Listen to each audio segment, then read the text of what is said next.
Fala, meus queridos! Professor Adilson aqui para a gente estar dando continuidade às nossas aulas de geografia. Mais uma aulinha de geografia aí pra gente.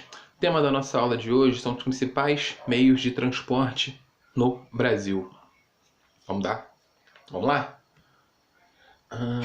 Primeira coisa, né? O que é transporte? Qual a relação com a importância do transporte? O Brasil é um país de dimensões continentais, né? Sabemos que o Brasil tem aí quase 9 milhões de quilômetros quadrados. Né? É um dos 5 maiores países em extensão territorial do mundo, né? E ele apresenta uma grande dimensão norte-sul, leste-oeste. É um país extremamente grande. Por isso, é necessário que ele tenha uma ampla rede articulada que ligue os diferentes pontos. O que significa isso? É interessante que um país do tamanho do Brasil consiga estar conectado em todas as direções dentro do seu próprio território. Integração do território vem disso, vem de todo o território nacional estar diretamente ligado, estar se relacionando.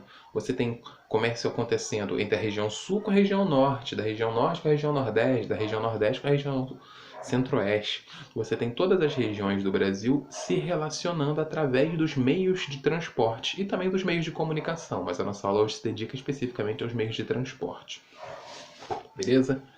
Vamos lá. Entre outras coisas, não só pela integração territorial, mas também é interessante para um país do tamanho do Brasil, um país que tenha tantos recursos naturais, um país que depende muito das relações comerciais com outros países, tenha como fazer as suas mercadorias chegarem a esses outros países. Não seria interessante para o Brasil se no meio do território tivesse um monte de produção, um monte de coisa econômica, muito de dinheiro sendo gerado, se ele não conseguisse levar isso até outros lugares? Então, integrar o território facilita para que isso aconteça, facilita para que o Brasil consiga escoar toda a sua mercadoria e tudo aquilo que é produzido dentro do seu território, tudo que tenha valor comercial. Vamos lá, um cara importante, né, do que a gente tem que entender daqui para frente foi esse cara aí, Juscelino Kubitschek. No Brasil, a estratégia principal foi priorizar a estruturação do sistema rodoviário, sobretudo a partir do governo JK, ou seja, o fato do Brasil hoje ser um país que tem como matriz de transportes principal o sistema rodoviário está relacionado às políticas adotadas pelo governo de JK. Ele investiu mais nas rodovias ao invés de outros meios modais de transporte.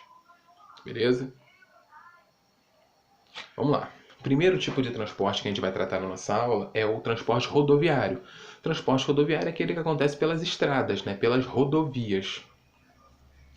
No Brasil, foi e ainda é o meio responsável pela maior parte dos fluxos.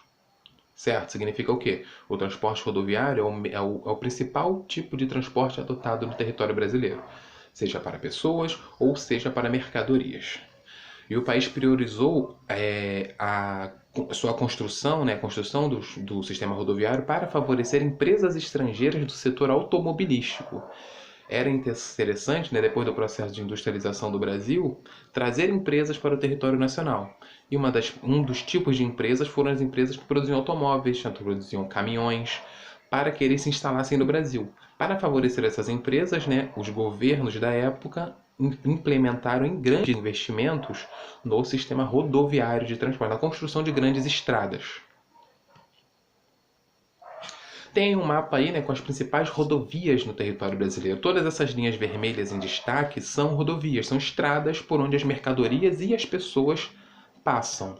Você pode ver que todo o território brasileiro você consegue encontrar algumas dessas estradas. Todas estão em boas qualidades? Não. Todas elas são de livre acesso público? Não. Existem rodovias também que já foram privatizadas. O que significa isso? Significa que o governo construiu a estrada, aí ele deu uma empresa privada a administrar aquela estrada. E por isso a empresa pode cobrar um pedágio para que nós passamos por aquela estrada. É certo isso? Segundo o modelo de governo neoliberal, sim.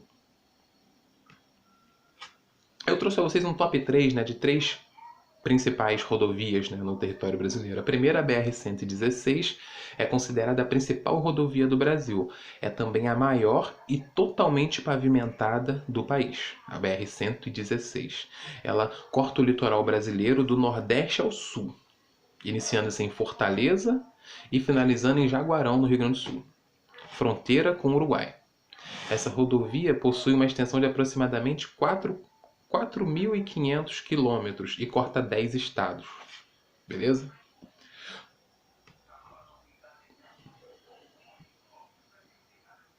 Próxima rodovia aí, BR-101, famosa BR-101, né? Também corta o país de forma longitudinal, né? Do Nordeste até o sul do Brasil. Possui 4.772,4 quilômetros. Foi construída pelo Exército. Ela é a rodovia mais extensa do país, passa por 12 estados. Aí tem um mapinha aí da BR-101, né? Tem ela representada aí no mapa. Essa linha vermelha aí que corta próximo ao nosso litoral, né? Essa nossa faixa litorânea na face do continente. Toda essa daí é a BR-101. Só a cargo de curiosidade, BR significa Brasil, né? Significa que ela é uma rodovia de responsabilidade federal. Quem é responsável pela manutenção dela são os órgãos lá em Brasília. Quando a rodovia ela tem a sigla do estado, por exemplo, RJ-104, RJ alguma coisa, significa que ela foi construída pelo governo do estado e ela é de responsabilidade do governo do estado. Então, uma BR é uma rodovia federal e com a sigla do estado significa que pertence a que foi a responsabilidade da construção e manutenção dela é daquele estado. BR-381 é uma das principais do Brasil, né? Ela tem aproximadamente 1.200 quilômetros, começa no Espírito Santo e termina em São Paulo. É também uma das principais rodovias por causa do escoamento de mercadorias. Começa no Espírito Santo, vai até São Paulo, quer dizer que ela vai de São Paulo até o Espírito Santo levando mercadorias. Alguns problemas, né? A gente sabe que o Brasil é um país extremamente grande, e deveria investir em outras formas distintas de transporte. Não depender principalmente de um único modal rodoviário, né? Um modal de transporte pelas estradas. Por quê? Por causa principalmente do tamanho do Brasil. Deveria ter feito uma integração maior de diferentes modais de transporte. Porque o sistema rodoviário ele é muito caro devido à sua manutenção e do uso de combustíveis. Por exemplo, o sistema ferroviário, por mais que ele seja caro para se implementar, a manutenção dele é barata. E o sistema hidroviário, tecnicamente, já usaria rios que já estão prontos. Rios são elementos naturais, eles estão ali pela própria natureza. O homem só teria que colocar o barco ali e transportar suas mercadorias, construir os portos e transportar as mercadorias. Seria tecnicamente o mais barato de todos. O transporte ferroviário, né, aquele que é feito pelos trens. O Brasil ele foi predominante até o final do século XIX. Basicamente, ele foi predominante até enquanto o Brasil ainda era mais ruralizado do que urbanizado. Quando começou o processo de industrialização do Brasil, o sistema ferroviário começou a perder força. Mesmo as indústrias tendo se apossado das ferrovias para transportar suas mercadorias no início, né? Grande parte do desenvolvimento industrial está relacionada à existência de ferrovias no Brasil. Ferrovias essas que foram construídas por grandes empresários do café, na época lá após 1930. As ferrovias, apesar dos elevados custos, né, em suas construções, ela é cara para se fazer. Só que ela é muito barata para se manter. A manutenção de uma ferrovia é muito mais barata do que a manutenção de uma estrada, por exemplo. E sendo que a partir de 1950, né, elas foram basicamente sucateadas e abandonadas. Perderam completamente grande parte dos investimentos que os governos faziam na manutenção delas. Não se tornou interessante para os governos terem o fator do modal ferroviário ainda implementado. Para quem nunca viu um trem, né? Eu sei que andar de trem é complicado hoje em dia. A gente não consegue, não tem essa opção de transporte. Mas para quem nunca viu. E aí tem um mapinha com as principais ferrovias do território brasileiro. Elas são essas linhas coloridas, né? Para ficar fácil para vocês identificarem. Coisa que chama atenção. Primeiro, Sudeste e Sul, onde tem a maior concentração de ferrovias. Existem até algumas ferrovias turísticas entre o Sudeste e o Sul. E Nordeste ali vindo do Norte. Do Norte por quê? São ferrovias que trazem minério de ferro do interior da região norte do Brasil.